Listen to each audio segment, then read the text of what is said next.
Hello everyone, I Pragya Pandey welcome you all to the YouTube channel of Rouse Academy for Competitive Exams, and this is our special series on daily news review. In our previous video I have asked few questions, so let's see their solution first. And the first question was, which planet has the highest number of moons as of 2023, and correct answer is Jupiter. Next question was, with reference to River Cities Alliance, consider the following statement. So yes, it is a dedicated platform for River Cities implemented, that is jointly started by the Ministry of Jal Shakti and the Ministry of Housing and Urban Affairs. So option 1 is correct. Next, Dhara, which stands for Driving Holistic Action for Urban Rivers, is the annual meeting of the members of the River Cities Alliance, which organized by the National Mission for Clean Ganga. So here both the answers are correct. So without wasting any time, let's see what is in the news. So this first news is very important because it covers the paper section of GS3 environment. Along with that अगर आप बात करेंगे तो यहाँ पर conservation भी आपको देखने मिल जाएगा. बात की जा रही है पैंगोलिन्स की.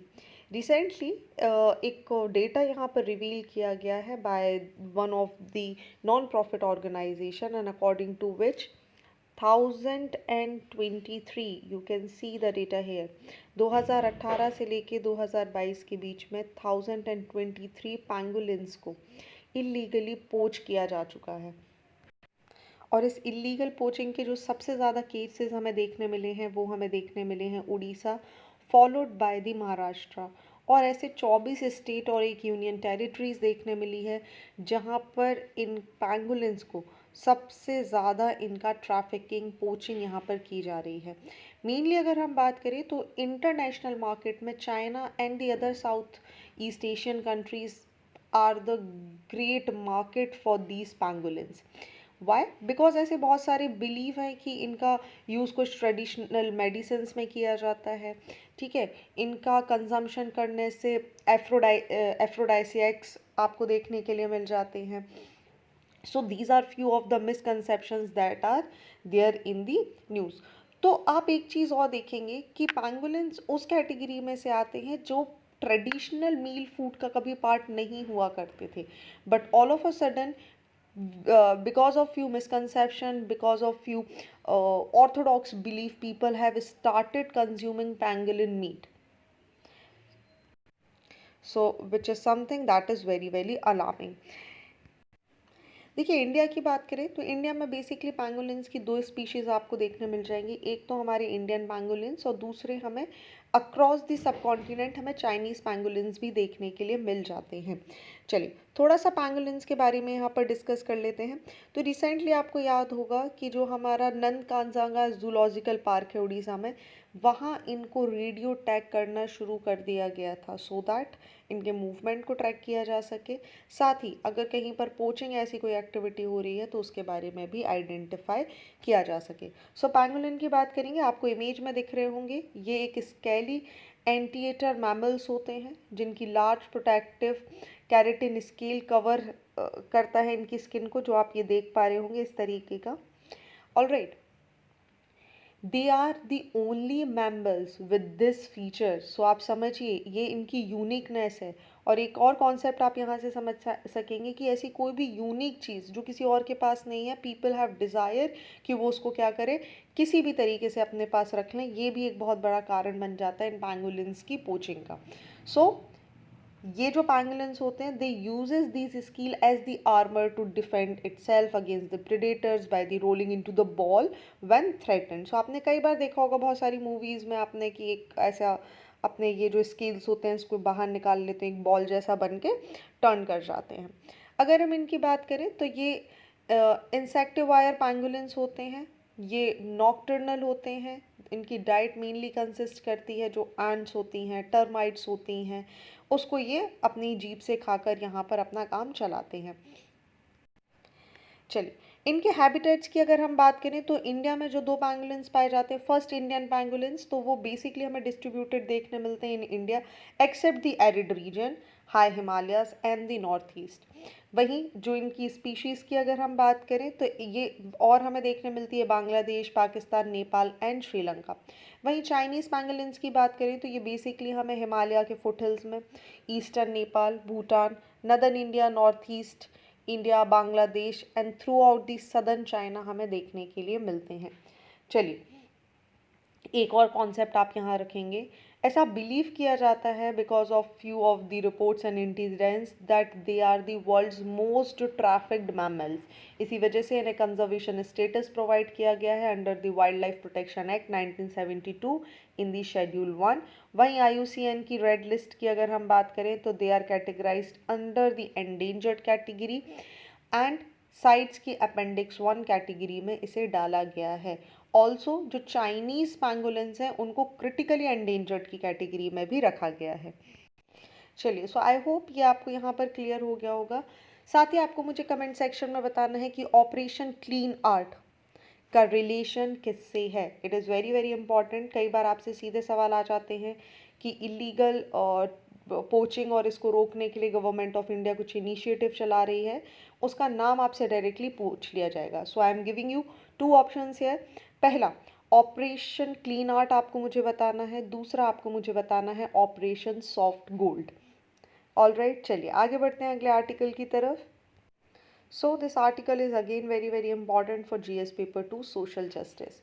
देखिए, बात की जा रही है गवर्नमेंट और गवर्नमेंट के द्वारा चलाई जाने वाली बहुत सारी सोशल सिक्योरिटी स्कीम्स की।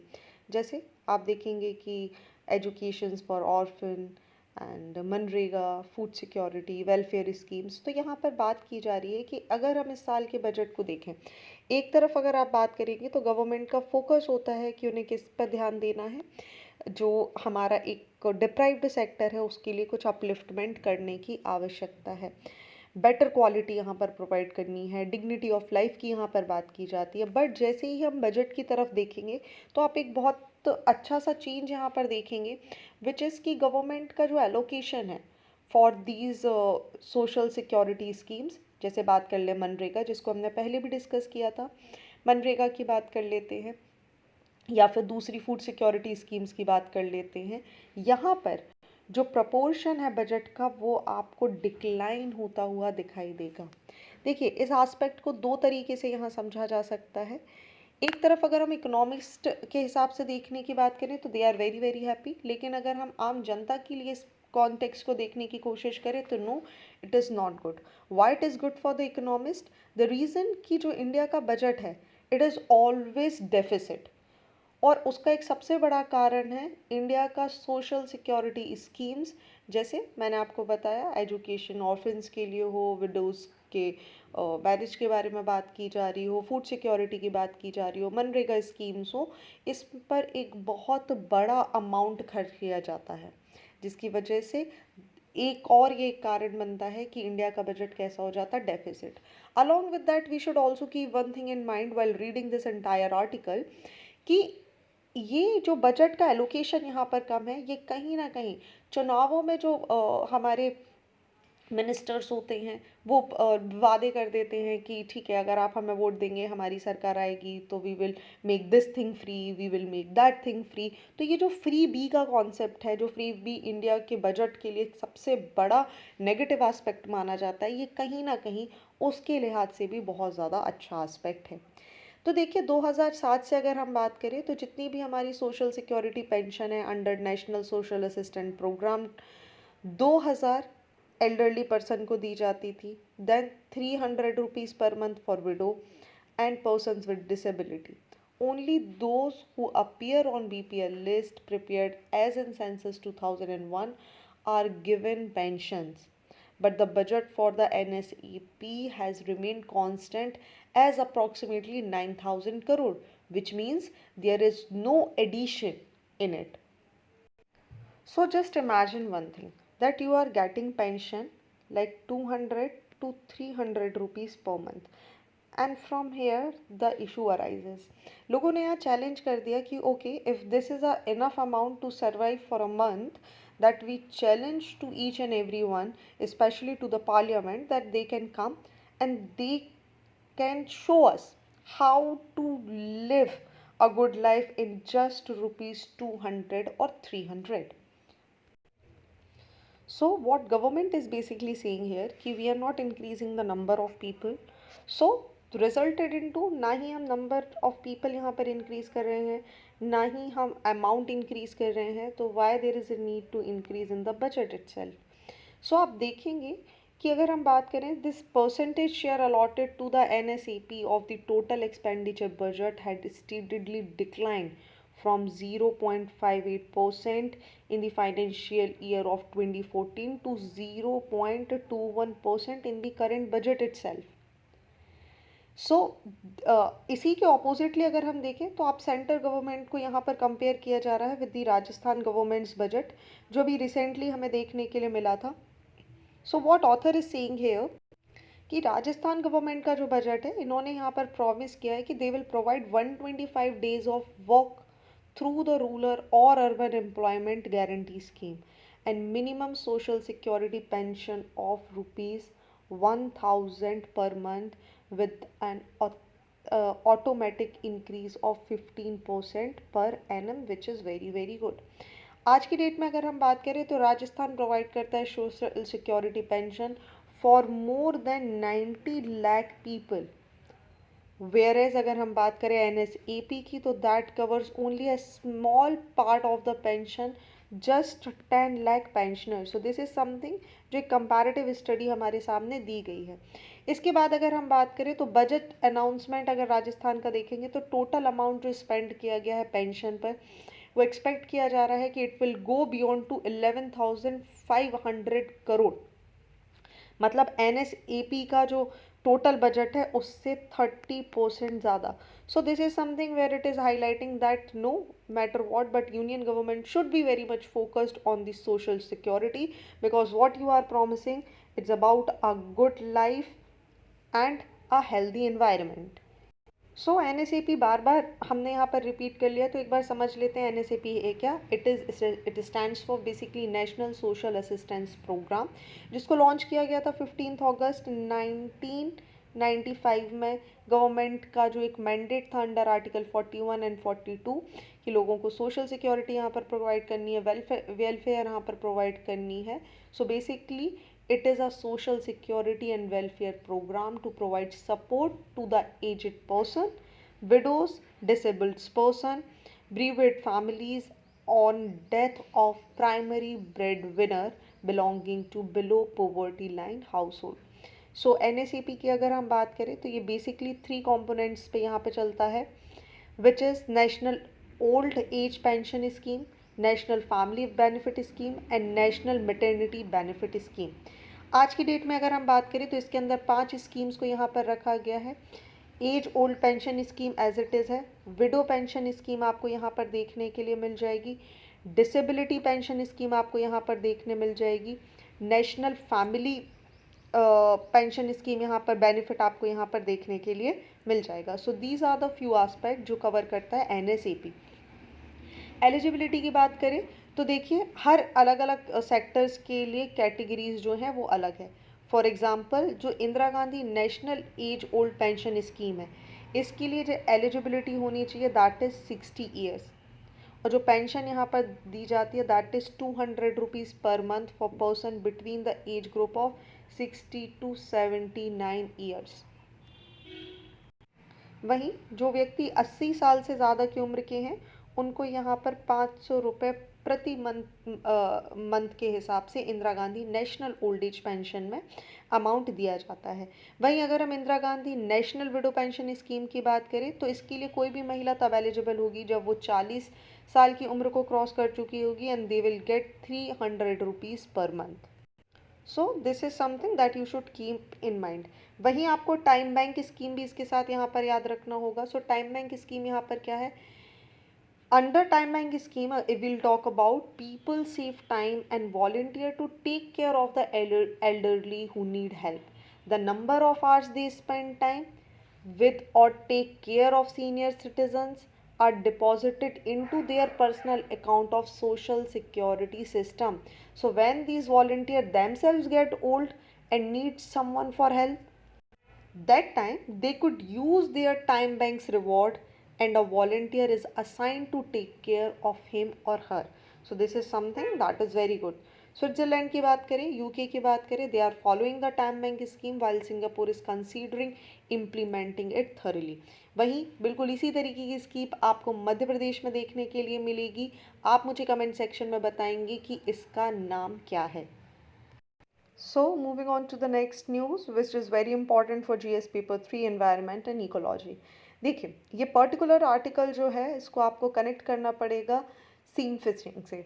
आपको याद होगा सुप्रीम कोर्ट ऑफ इंडिया ने रिसेंटली अपना नोट दे दिया है, परमिशन दे दिया है to the fisherman using post seine fishing gear to fish beyond territorial water which is 12 nautical miles and within the EEZ zone. So 12 nautical mile से लेके 200 नॉटिकल माइल्स तक का एरिया है, specially near to the Tamil Nadu.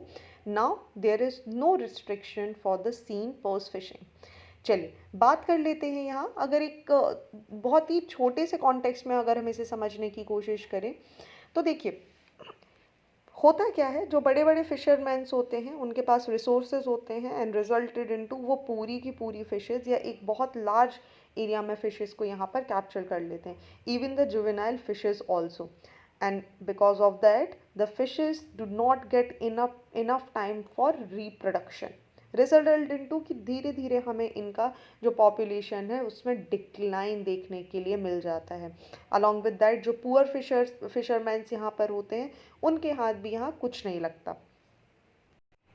और इसकी सबसे बड़ी वजह है पर सीन फिशिंग. तो चलिए इसको समझ लेते हैं आखिर ये है क्या. इसे कुछ इस डायग्राम से यहाँ पर समझ लेते हैं. देखिए जब हम बात करें तो पर सीन फिशिंग में सबसे बड़ा प्रॉब्लम क्या होता है, बेसिकली देयर आर 4 स्टेप्स. इस तरीके से समझ लें, एक बहुत बड़ा जाल होता है जिसको एक शिप की सहायता से, शिप के थ्रू कहीं पर बांध दिया जाता है और उसको एक ओपन वाटर बॉडी में फैला दिया जाता है. ग्रेजुअली व्हाट हैपन, जैसे ही इस एरिया के आसपास बहुत सारी फिशेज आने लगती हैं तो इस जो जाल है इसको पुल बैक करना शुरू कर दिया जाता है. रिजल्टेड इनटू एक गहराई यहाँ पर बन जाती हैं और फिशेज यहाँ पर इस जाली के अंदर फंस जाती हैं. रिजल्टेड इनटू ये जो पूरी की पूरी फिशेज हैं एक लार्ज क्वांटिटी में यहाँ पर आ जाती हैं, जिन्हें फाइनली उठाकर बोट पर निकाल दिया जाता है. सो प्रॉब्लम यहाँ पर क्या देखने मिलता है with the purse seine fishing, जब मछलियों को यहाँ पे पकड़ा जाता है तो यहाँ पे कोई डिस्क्रिमिनेशन नहीं देखने मिलता. लाइक छोटी मछली भी ये यहाँ पर कैप्चर कर लेते हैं, बड़ी फिशेस भी यहाँ पर कैप्चर कर लेते हैं. ट्यूना जैसी फिशेस जिनकी मार्केट में डिमांड है, okay fine you are capturing it, but other than that they also capture dolphin, whale, sharks. Though they promise कि भाई इन्हें वापस से वाटर में रिलीज कर देंगे, बट ऐसा नहीं होता. They killed these fishes and resulted into जो हमारा इकोसिस्टम है उसमें डिक्लाइन और गड़बड़ी देखने के लिए मिलती है. वहीं अगर हम बात करें तो भाई ठीक है, छोटी फिशेज इनके वैसे भी काम की नहीं है, लेकिन अब तो उनको कैप्चर कर लिया है और बाद में क्या करेंगे, इन फिशेस को या तो नॉर्मली मार्केट में बेच दिया जाता है या इनको भी यहाँ पर किल कर दिया जाता है. रिजल्टेड इनटू ये छोटी फिशेज ही बड़ी बनेंगी और बड़ी होकर ही यहाँ पर आपको इनमें रिप्रोडक्शन देखने के लिए मिलेगा, जो कि अगेन डिक्लाइन होता हुआ हमें नज़र आता है. And this is the problem with the purse seine fishing here. So what author is saying here कि जो सुप्रीम कोर्ट का डिसीजन है वो कहीं ना कहीं यहाँ पर यूएन क्लॉज की अगर हम बात कर लें तो उसके अपोजिट बात कर रहे हैं. यूएन क्लॉज की अगर हम आर्टिकल 56.1 सब क्लॉज ए और 56.1 sub clause B and sub clause 3 को यहाँ पर देखने की कोशिश करें तो ये मेंशन करता है कि कोई भी coastal state they have sovereign right to ensure that the living and non-living resources of the EEZ are used, conserved and managed and not subjected to over exploitation. In order to prevent exploitation, the coastal state must determine the total allowable catch in the EEZ in light of the best scientific evidence available. TAC and the catch quotas are aimed at putting sustainable use into practice among fishermen and maintaining maximum sustainable yield. और यही मुद्दा यहाँ पर हमें देखने के लिए मिला. जहाँ एक तरफ तमिलनाडु गवर्नमेंट ने इस पर बैन लगा दिया था, वहीं सुप्रीम कोर्ट ने इसको बोल दिया है with few terms and certain condition कि yes, seine fishing is allowed. So this is something आपको यहाँ पर एक कॉन्फ्लिक्ट ऑफ इंटरेस्ट यहाँ पर देखने के लिए मिलेगा। बात यहाँ पे की जा रही है सिर्फ सीन फिशिंग को रिस्ट्रिक्ट कर देना कि हफ्ते में कुछ ही दिन हो पाएगा या कुछ ही दिन इसको करना चाहिए, या इंटरनेशनल लीगैलिटी को यहाँ पर बताया जा रहा है। इस सब की वजह से जो लार्ज स्केल पर इनका एक्सप्लॉयटेशन हो रहा है फिशेस का, जो एक बहुत बड़ी संख्या में आप देखेंगे, तो वो आप यहाँ पर नहीं रोक सकते। क्योंकि अगर हम बात करें तो सीन पर्स फिशिंग नेट का साइज ही देख लीजिए, which is 2000 metre in length and 200 metre in depth, which actually allows कि भाई maximum catch of the purse seiners. अब हफ्ते में अगर 2 बार भी आप यहाँ पर कैचिंग करने के लिए जाएंगे, but if you have the seine fishing net, that means आप एक बहुत बड़ी संख्या में यहाँ पर क्या कर रहे हैं, इनको लेकर आ रहे हैं। सो यहीं पर हमें 1989 का Tarawa declaration of South Pacific Forum भी याद करने की आवश्यकता है, जो कि रिस्ट्रिक्ट करता है port access for the drift net fishing vessel. Although the convention and the UN General Assembly resolution are applicable to the states parties in the high seas, these are relevant in terms of the preventing overfishing in general and in the conservation of fishery management in EEZ as well.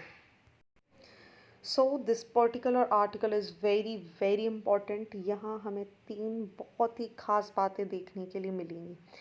देखिए, start करते हैं with the headlines, और यहाँ पर बात की जा रही है there will be no age bar to register for cadaver organ transplant. So first thing what you need to understand what is cadaver organ transplant. So cadaver organs यहाँ पर क्या होते हैं, आपने कई बार मूवीज़ में देखा होगा कि एक person who is brain dead, now अब उसके रिकवरी के चांसेस ज़ीरो हो चुके हैं। So doctor has clearly mention कि भाई अब ये व्यक्ति यहाँ से नहीं उठने वाले, ये ब्रेन डेड हो चुके हैं। Now what we are doing, हम सिर्फ और सिर्फ इनको एक लाइफ सपोर्ट यहाँ पर दे रहे हैं, but there is no chance कि ये व्यक्ति रिकवर करेगा। ऐसे में लोग क्या डिसाइड कर लेते हैं, ठीक है हम इनके ऑर्गन्स क्या करेंगे, किसी को डोनेट कर देते हैं। सो ऐसा व्यक्ति जो कि ब्रेन डेड कंडीशन में है, now there is no chance for that person to recover, and if his or her family member decides to donate his organs under the direction of doctor, that is known as cadaver organ. I guess ये आपको clear हो गया होगा। चलिए तो समझ लेते हैं 3 खास बातें क्या है। सो ये जो कैडेवर ऑर्गन यहाँ पर मिलने का जो पॉलिसी था, आपको जानकर हैरानी होगी कि 65 साल से ज़्यादा उम्र के व्यक्तियों को यहाँ पर कैडेवर ऑर्गन्स नहीं मिल सकते थे अभी तक। क्यों? देखिए, गवर्नमेंट का ऐसा मानना था जो यंगस्टर हैं, जो यंग जनरेशन है, दे नीड और ऑर्गन्स मोर रादर देन जो 65 या प्लस हो चुके हैं, बिकॉज उन्होंने अपनी लाइफ का एक बहुत लंबा फेज यहाँ पर देख लिया है। बट चेंज क्या हुए हैं, अब यहाँ पर कोई भी डिस्क्रिमिनेशन नहीं किया जाएगा एज बार का। Now the person who are beyond 65 could also get the cadaver organ. All right, next important बात हमें यहाँ पर क्या देखने मिली है, अभी तक अगर किसी भी व्यक्ति को कोई ऑर्गन चाहिए होता था तो उसको यहाँ पर एक रजिस्ट्रेशन करना पड़ता था ऑनलाइन, लेकिन ये रजिस्ट्रेशन वो सिर्फ और सिर्फ अपने डोमिसाइल के लिए कर सकते थे। For example, if a person belong to a Gujarat state, वो जो रजिस्ट्रेशन करेगा ऑर्गन के लिए, सपोज किडनी फेलियर है, लंग रिप्लेसमेंट यहाँ पर चाहिए है, सो जब गुजरात में अवेलेबिलिटी होगी then only that person will get that particular organ, जिसको यहाँ पर गुजरात हाई कोर्ट ने क्वेश्चन करा और बोला this is a discrimination policy, now it should not be valid, and resulted into Indian government had decided to do away with this kind of domicile policy। और यहाँ पर डिसाइड किया गया एक फाइनली एक यूनिक आईडी और एक unique portal यहाँ पर क्रिएट किया जाएगा under the NOTTO, which is the national organ and tissue transplant organisation, under which a person a patient can register, और जैसे ही अवेलेबिलिटी होगी throughout the Indian states, that person will get the desired organ and also the unique ID.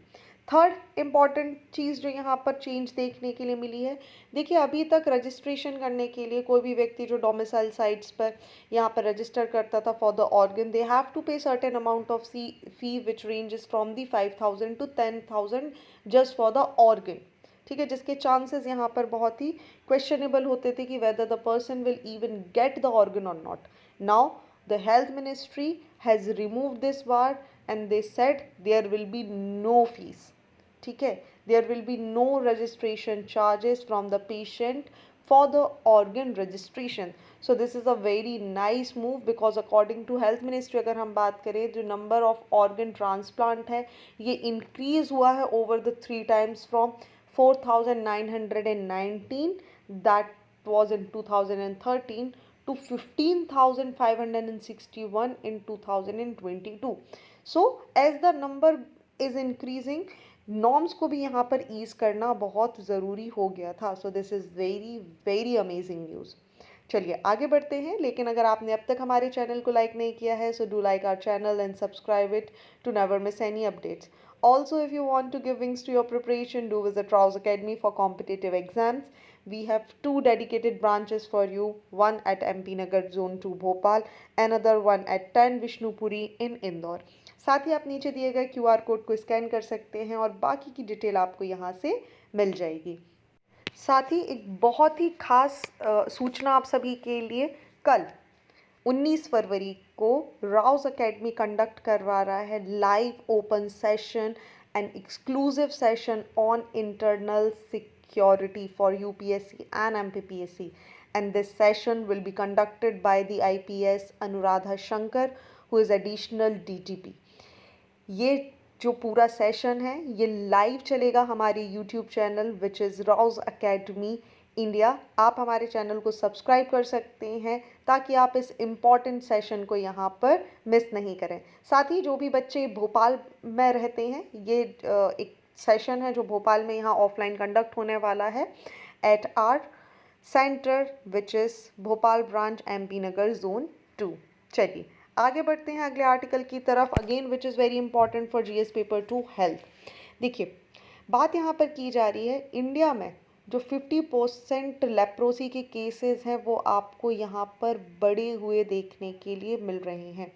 बात की जाए सो एक नया take away यहाँ पर देखने मिला है जहाँ पर यह आइडेंटिफाई किया गया है कि इंडिया जो कि लेप्रोसी को एलिमिनेट करने के लिए लगातार यहाँ पर काउंट कर रहा है, अभी भी वर्ल्ड में अगर हम देखें तो India accounts for 52% of world's new leprosy patient, which means यहाँ पर इंडिया को कुछ नई स्ट्रेटजीज़ यहाँ पर लाने की ज़रूरत है, कुछ नया काम यहाँ पर करने की ज़रूरत है।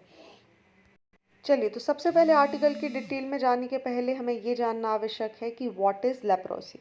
देखिए लेप्रोसी की यहाँ पर बात करें तो ये क्रॉनिक प्रोग्रेसिव बैक्टीरियल इन्फेक्शन होता है which caused by the bacterium mycobacterium leprae. ठीक है, बहुत इंपॉर्टेंट चीज़ है, आपसे प्रीलिम्स में इस तरीके के सवाल डायरेक्टली पूछ लिए जाते हैं। सो एक बैक्टीरिया से ही होता है विच इज़ माइकोबैक्टीरियम लेप्रे।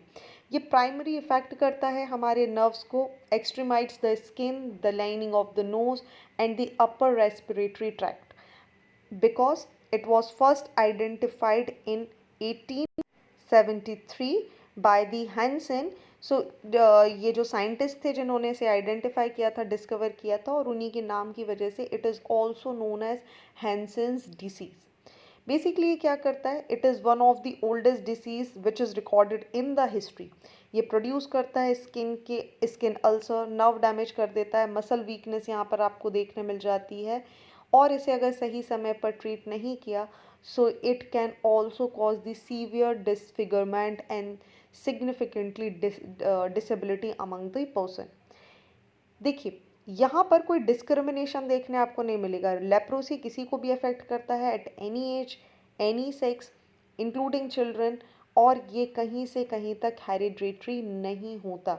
अगर हम WHO के एक डेटा के हिसाब से यहाँ बात करें तो लेप्रोसी एक एंडेमिक है in several Indian states and union territory.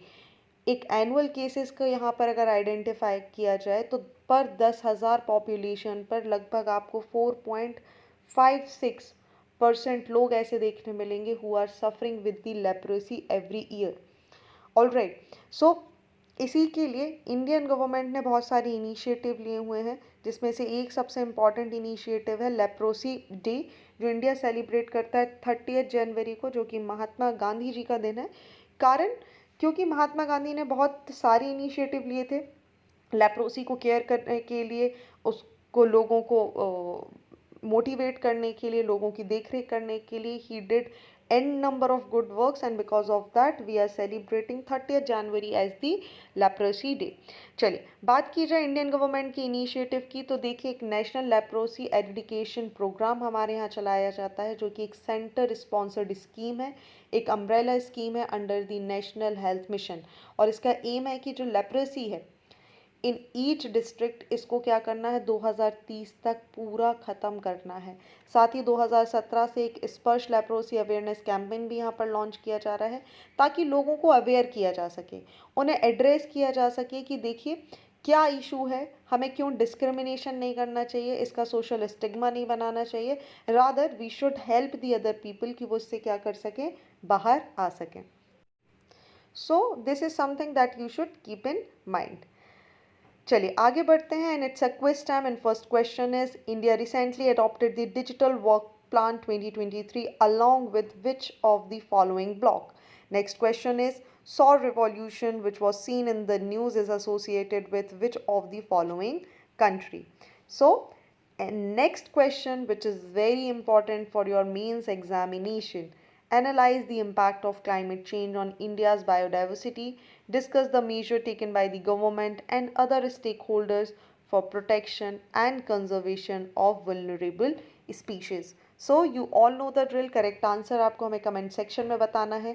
साथ ही आप अपने मीन्स का आंसर हमारे Telegram channel which is Rouse academy पर हमें भेज सकते हैं, and stay tuned with us to know the right answer. Thank you for watching this video. Do not forget to hit like button, comment your valuable feedback and also press the subscribe button to never miss any updates.